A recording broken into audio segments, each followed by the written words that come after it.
Hello, everyone. I'm Richard DeWolff. It's a story that reflects a profound shift in the global balance of power, a move away from a unipolar world towards a multipolar one. For years, Venezuela has been at the center of a storm. It's faced some of the most severe economic sanctions ever imposed on a nation, a strategy designed to cripple its economy and force political change. We were told this was about restoring democracy, but what it really amounted to was an attempt to dictate the internal affairs of a sovereign country. The human cost has been immense, with the Venezuelan people bearing the brunt of shortages and economic hardship. The narrative presented was simple: a failed state on the brink of collapse. But that narrative is now being challenged, not by military force, but by economic resilience and a quiet, determined assertion of sovereignty. What we're witnessing today is Venezuela beginning to turn a corner. It's a slow and difficult process, but it's happening. The country is re-engaging with the global economy, but on its own terms. This isn't about rejoining the old system of dependency.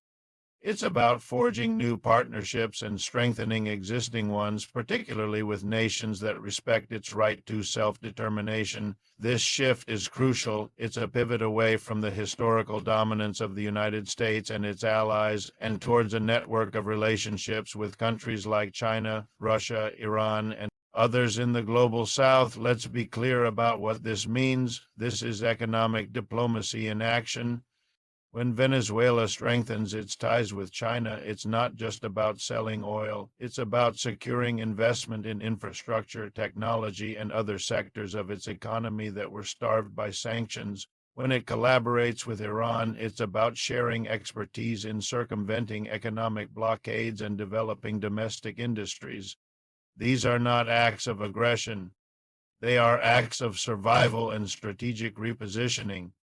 They are the building blocks of a new economic architecture, one that doesn't rely on the approval of Washington or the institutions it dominates, like the IMF and the World Bank. This is the essence of the multipolar world we hear so much about. It's not just a theoretical concept. It's a practical reality being built day by day. In this new world order, a country like Venezuela, despite its smaller size and economic challenges, can find space to maneuver. It can leverage its resources and its geopolitical position to create alliances that serve its own national interests rather than the interests of a distant superpower. The power to dictate terms is diffusing. It's no longer concentrated in one capital. Instead, we see multiple centers of influence emerging, each with its own economic and political gravity. This development is deeply unsettling for the old guard. The logic of sanctions was always based on the idea of total isolation. If a country could be cut off from the global financial system, from trade, and from technology, it would eventually have to submit. But what happens when there are alternative systems? What happens when there are other major economies willing and able to trade, invest, and cooperate outside the established framework? The sanctions lose their teeth. They become less of a crippling blow and more of an inconvenience that can be managed and overcome.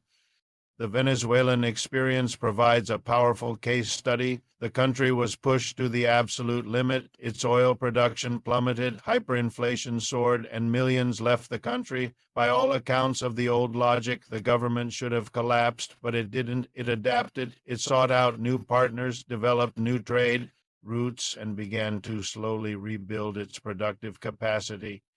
It demonstrated that even under extreme pressure, a nation committed to its independence can find a way forward in this emerging multipolar landscape.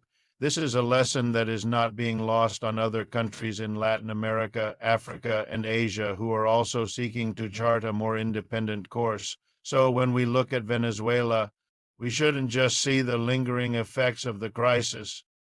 We must also see the signs of a strategic reorientation. It's a quiet revolution, not of ideology, but of pragmatism. It is about building a diverse portfolio of international relationships to ensure that no single power can hold its economy hostage. This is the new reality of international relations. It's not about choosing one camp over another. It's about having the freedom to engage with all camps. This shift has profound implications for all of us. It signals the end of an era where economic coercion could be used as a primary tool of foreign policy with guaranteed success. The world is becoming more complex, more networked, and less predictable. The resurgence of Venezuela, however modest and challenging it may be, is a symbol of this transformation. It is a testament to the idea that national sovereignty and the right to self-determination are not just abstract principles, but tangible goals that can be pursued and defended even against overwhelming odds. It is not about confrontation, but about the construction of a more balanced and, dare I say, a more democratic international system. What we are learning is that the global economy is not a monolith. It is a dynamic and evolving system. The efforts by Venezuela to find its own path are part of a larger historic movement. We're seeing nations come together to create new institutions, new trade agreements, and new financial mechanisms that are not under the control of the West. Think of the expansion of BRICS, for example. This isn't just an acronym. It represents a growing share of the world's population and economic output that is organizing itself to create a counterweight to the old G7-dominated order. Venezuela's story fits directly into this larger narrative. It's one of the front lines where this global realignment is taking place. The road ahead for Venezuela will undoubtedly be long and difficult. The scars of the economic war are deep, and rebuilding the country will take a generation. But the crucial first step has been taken. The psychological and political break from a system of dependency.